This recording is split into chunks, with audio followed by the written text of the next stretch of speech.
श्रावण महोत्सव 2024 अंतर्गत पाककला स्पर्धा आज इथे आयोजित करण्यात आली आहे आणि आजचा विषय आहे मूग। शेफ अंकुर सैंदाणे आज ह्या सगळ्या स्पर्धकांना काय मार्गदर्शन करतायत ते पाहूया।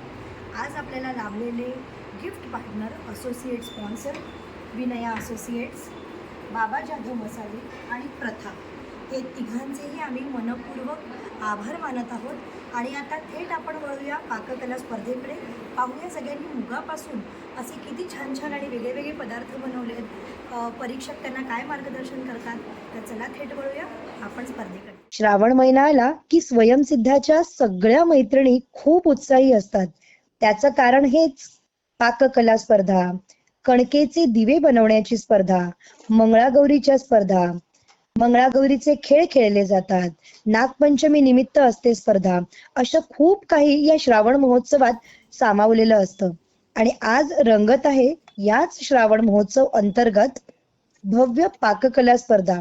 आणि आजचा विषय तर मी तुम्हाला सांगितलाच आहे, मूग। अरे बापरे, मुगापासून किती हे छान छान पदार्थ बनवले आहेत। कुणी मुगाचं कढण केलंय, तर कुणी मुगाचे डोसे केलेत, कुणी मुगाचे लाडू केलेत, तर कुणी मुगाचे कटलेट केलेत। चला, परीक्षक तर सगळ्यांच्या पदार्थांची चव अगदी छान आस्वाद घेत आहेत, मनमुराद आस्वाद घेत आहेत। पाहूया तरी अजून किती मैत्रिणींनी काय काय केलंय। माझं नाव प्रियांका अरुण जाधव आहे। मी वरळीवरून आले। मी आज बनवले हिरव्या मुगाचे खजूर लोणी। मनीषा पालेकर, मी दादरवरून आले आणि माझं आज डिशचं नाव आहे ग्रीन रगडापेटी स्क्वीन।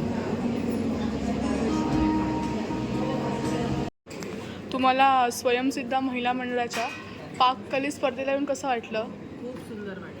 मी गेल्या वर्षी पण ह्यामध्ये पार्टिसिपेट केलेलं आणि ह्या वर्षी पण मी सेकंड टाईम पार्टिसिपेट केलं। ह्या लोकांची जी अरेंजमेंट आहे आणि ह्या महिलांना जे हँडल करायचं जे काम आहे ते खूप सुंदर आहे। खूप छान वाटलं ह्या स्पर्धेमध्ये भाग घ्यायचा। तुम्ही काय बनवलंय आज? ह्यावेळेला मी हिरव्या मुगाचे पौष्टिक थालीपीठ केले। हो, काय बनव? नमस्कार, मी स्वाती शिगाकर। आम्ही मालाड इथून आली आहे आणि मी खजूर स्टफ मूग बर्फी बनवली आहे। आणि विशेष म्हणजे स्वयंसिद्ध महिला मंडळ यांनी आयोजित केलेली ही पाककला स्पर्धा आहे, अतिशय छान आहे, व्यवस्थाही खूप छान केलेली आहे, त्यामुळे मी त्यांचा खूप खूप धन्यवाद करते।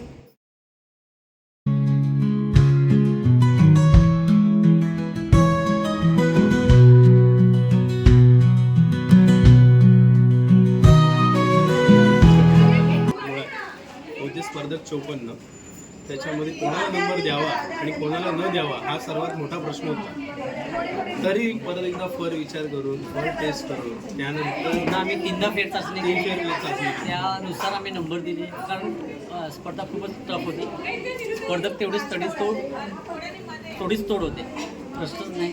भले विषय हा होता हिरवे मूग साधा, पण त्याच्यावर त्यांनी त्यात किती कठीण केला तो विषय खूप उत्तम होतं।